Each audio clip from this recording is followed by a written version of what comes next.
Imagine India की एक ऐसी जगह जहां से आपको इंडिया की हाईएस्ट पीक एंड वर्ल्ड की थर्ड हाईएस्ट पीक कंचनजंगा दिखती हो, जहां आपको इंडिया की हाईएस्ट रेलवे स्टेशन देखने को मिलती हो और जहां की हवा में हर तरफ देवदार और चाय की पत्ती की खुशबू हो। 6700 फीट की हाइट पर लेसर हिमालय की गोद में बसी है वेस्ट बंगाल की सबसे खूबसूरत जगह दार्जिलिंग।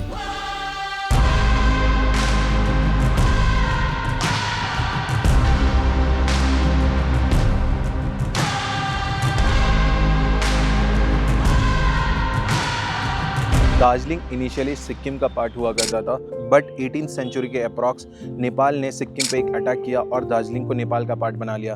बट जब ब्रिटिशर्स इंडिया में आए 1814 से 1816 के बीच में इंडो नेपाल वॉर हुआ, या फिर जिसको आप बोल सकते हो बैटल ऑफ सुगौली। और बैटल ऑफ सुगौली के बाद जो ट्रीटी हुई उसमें दार्जिलिंग को इंडिया का पार्ट बना दिया गया। जब आप दार्जिलिंग के लिए हाइट गेन करना स्टार्ट करते हो, देन कुछ दूर चलने पे आपको एक ट्रांजिशन सा फील होगा। हर तरफ पाइन फॉरेस्ट, लस ग्रीन टी गार्डन्स एंड जहां तक आपकी नजर जा पा रही होगी, हर तरफ नेचर आपको अपने पीक ब्यूटी में दिखेगी। जब भी मैं लाइफ में लॉस्ट फील करता हूँ, मैं हमेशा पहाड़ों या जंगलों के बीच आ जाता हूँ। यहाँ आपको किसी मैप की नीड नहीं होती, बस आपकी सांसें और आपकी हार्ट बीट, एंड शायद इसी खामोशी में आप अपने उस वर्जन को ढूंढ पाएंगे जिसे ढूंढने आप नेचर के करीब आए हो। बट आप आज जो ये पाइन फॉरेस्ट देख रहे हो, ये हमेशा से यहाँ नहीं थी। इसके पीछे की हिस्ट्री एक लंबी हिस्ट्री है। अभी मैं ये पाइन फॉरेस्ट में हूँ दार्जिलिंग के। ब्रिटिशर्स ने इनको प्लान किया था मेनली फॉर रेलवे के कंस्ट्रक्शन के लिए और शिप बिल्डिंग के लिए। पाइन बहुत फास्टेस्ट ग्रोइंग प्लांट था, दैट्स व्हाई वो इनके वुड्स को यूज करते थे शिप बिल्डिंग के लिए, और इनसे ही सारा जो भी गुड्स था इंडिया से यूरोप के लिए ट्रांसफर होता था।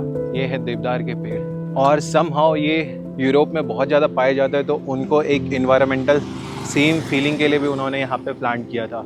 इंडिया की हाईएस्ट पीक देखने मैं दार्जिलिंग आ तो गया था, मगर ये यूं ही नहीं दिखती। इसे देखने के लिए आपको सुबह जल्दी उठना भी होता है एंड वेदर का भी क्लियर होना होता है। सुबह उठने वाला पार्ट तो मैं कर लेता था, मगर वेदर क्लियर नहीं होने के कारण 4 दिन तक मैं इसकी विजिबिलिटी का वेट करता रहा। मगर एक सुबह जब सूरज की पहली किरण कंचनजंगा को टच कर रही थी, तो सिर्फ माउंटेन नहीं, पूरी की पूरी स्लीपिंग बुद्धा फॉर्मेशन दिखी।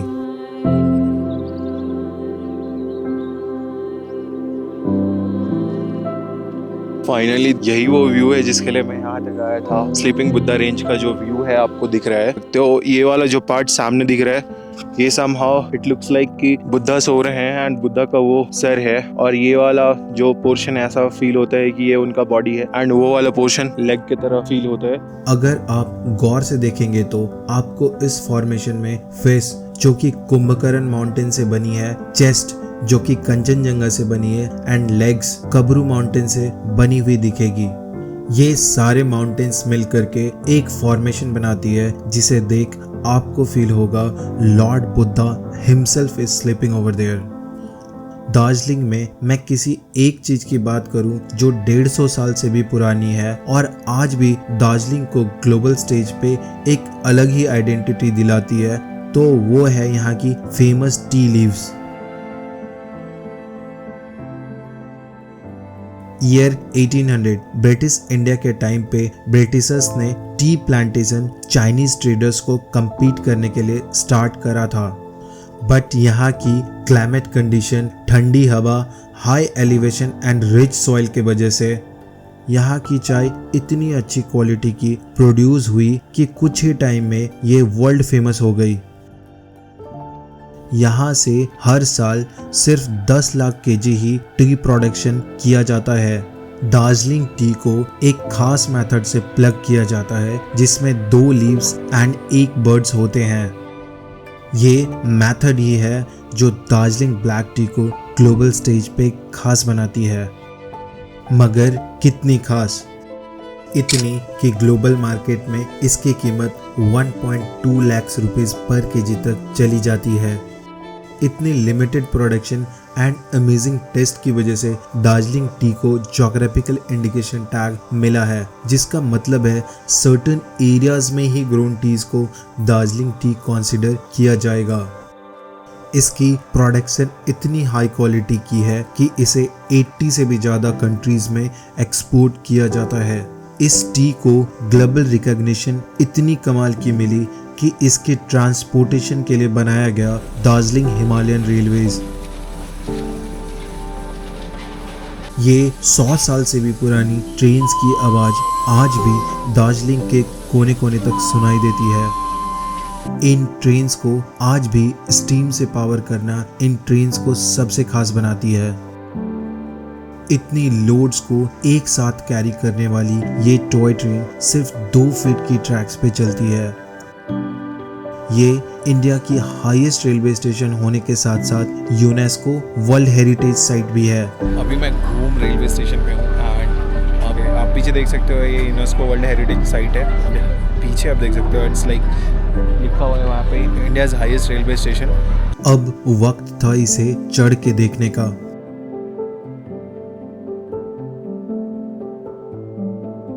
ट्रेन्स सिलीगुड़ी से दार्जिलिंग तक आने में 100 मीटर से 2200 मीटर तक का एलिवेशन गेन करती है।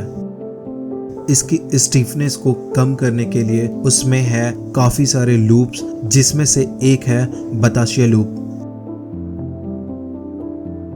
बस ये एक लूप में घूम करके ही ट्रेन लमसम 42 मीटर्स की हाइट गेन कर लेती है।